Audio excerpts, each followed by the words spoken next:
Entah apa yang kemudian menjadi faktor penyebab sehingga apapun yang disampaikan dan tidak disampaikan oleh Pak Jokowi, apapun yang diputuskan dan tidak diputuskan oleh Pak Jokowi, apapun yang ditanggapi dan tidak ditanggapi oleh Pak Jokowi, selalu menghadirkan respon, baik itu respon reaktif maupun responsif ya.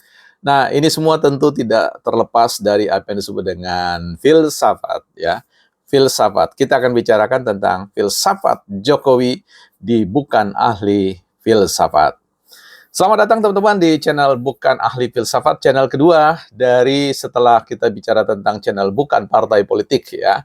Teman-teman bisa membaca tulisan-tulisan tentang filsafat secara ringan, light di situ di channel di website bukanpartaipolitik.com ya. Di situ teman-teman bisa akan membaca banyak tulisan-tulisan yang saya tulis, saya refleksikan secara ringan dan mudah-mudahan itu bermanfaat. Dan kalau teman-teman ingin juga berkontribusi dengan menyumbangkan tulisan dan ingin teman-teman punya tulisan ditayangkan di website bukanpartaipolitik.com, teman-teman bisa hadirkan di sana, kirim tulisan teman-teman di email yang kami sudah cantumkan di dalam.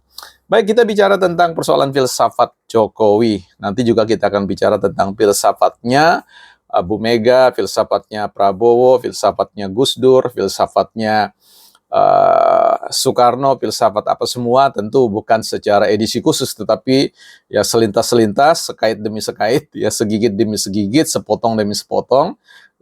Yang penting dia membentuk sebuah gugusan pemaknaan. Bicara tentang filsafat, dulu saya tidak mengerti apa itu filsafat, gunanya filsafat apa. Ya bagi saya, setelah kemudian pada konteks tertentu, pada waktu tertentu, perjumpaan dengan guru-guru filsafat yang mungkin sudah tidak ada di muka bumi ini, tapi kami masih berjumpa lewat tulisannya, lewat pikiran-pikirannya yang terus terwariskan dari generasi ke generasi, tak lekang oleh waktu dan zaman.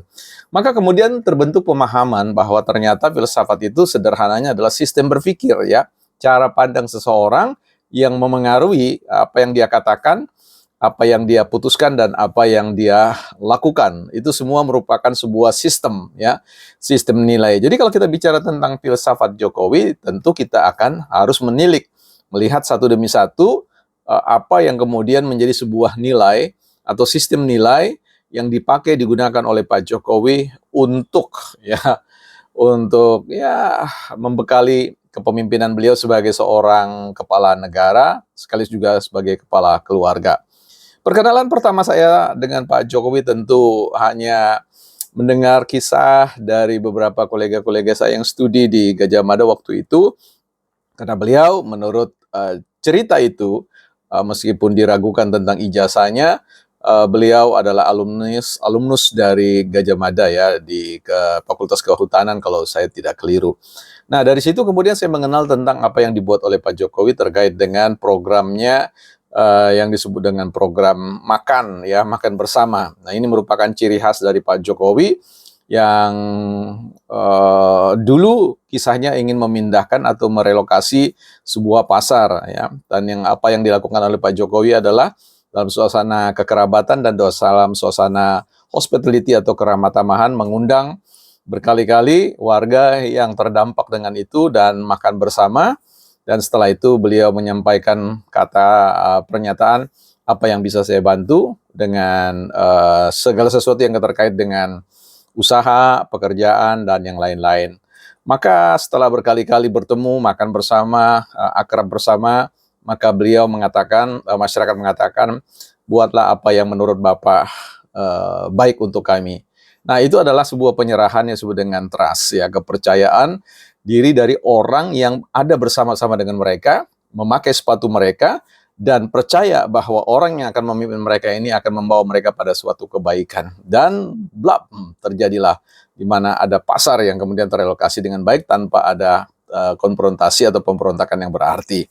Dan itu kemudian tentu kita lihat menjadi bagian ciri khas dari Pak Jokowi untuk makan-makan yang kemudian orang mengenalnya dengan politik ya makan bersama.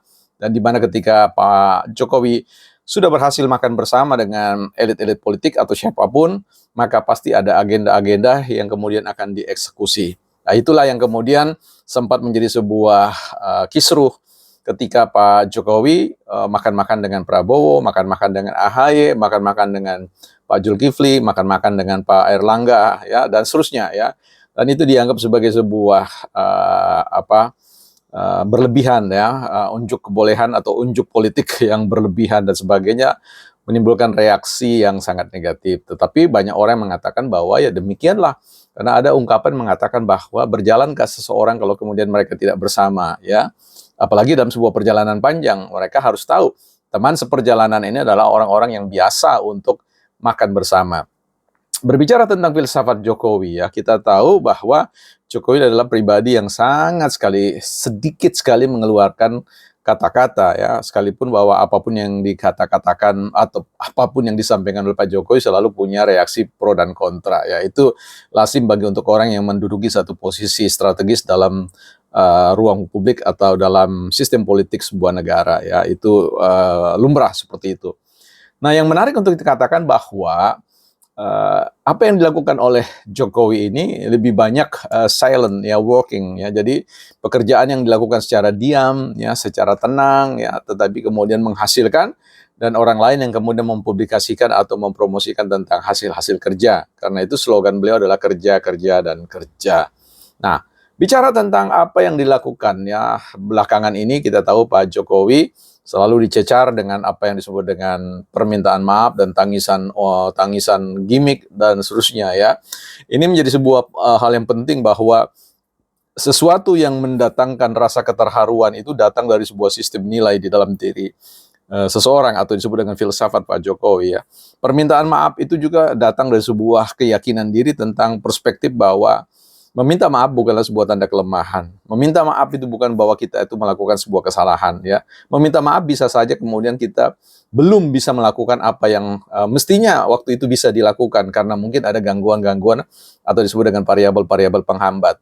Nah, ini yang kemudian tidak banyak orang mengerti tentang dibalik behind dari permintaan maaf dari sang presiden, ya. Ini menjadi sebuah hal yang penting untuk kita perhatikan bahwa seorang yang mampu meminta maaf di depan publik itu adalah tanda yang paling kuat, ya, bahwa orang ini adalah orang yang kuat, ya, orang yang punya prinsip hidup yang berani berbeda, berani berseberangan, berani untuk tidak populer, berani untuk disalah mengerti, berani untuk mengambil sebuah keputusan yang bisa saja, ya, gagal dan membawa resiko bagi sebuah kehidupan banyak orang. Inilah yang kemudian menimbulkan rasa keterharuan.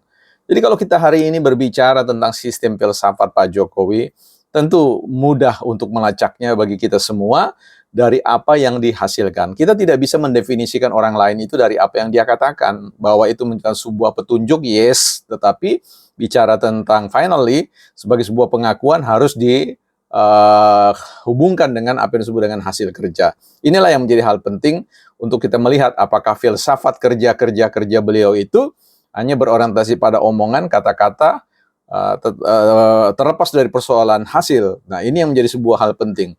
Dipikirkan, dikatakan, kemudian dijalankan, dan dirasakan hasilnya. Itu adalah sebuah lintasan filsafat Jokowi yang bisa kita lihat jejak-jejak pemikirannya.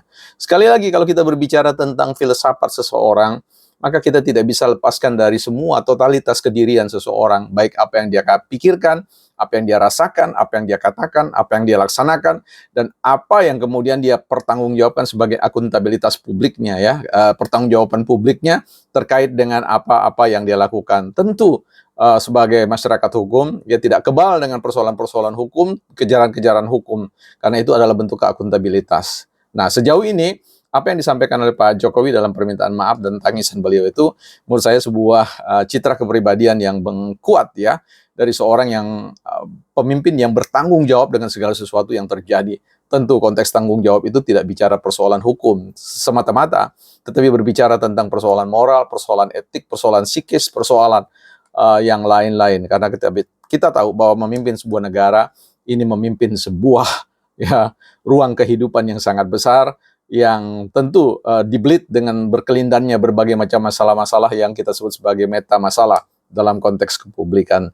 Nah, karena itu teman-teman, mari kita selami persoalan filsafatnya Pak Jokowi itu bukan hanya dalam konteks persoalan kontestasi kalah dan menang. Kita berbicara tentang ketertarikan kita di balik behind ya Jokowi mind ya. Jadi melihat apa yang ada di balik pikiran Pak Jokowi ini menjadi sebuah hal yang penting untuk kita memframe ya, bukan memframing tapi memframe ya, menzoomkan mana-mana prinsip-prinsip atau nilai-nilai yang baik yang dapat kita pelajari, memotivasi dan memberikan inspirasi kepada kita untuk berpikir secara filosofi dalam konteks pendekatan filsafatnya Jokowi, bukan ahli filsafat.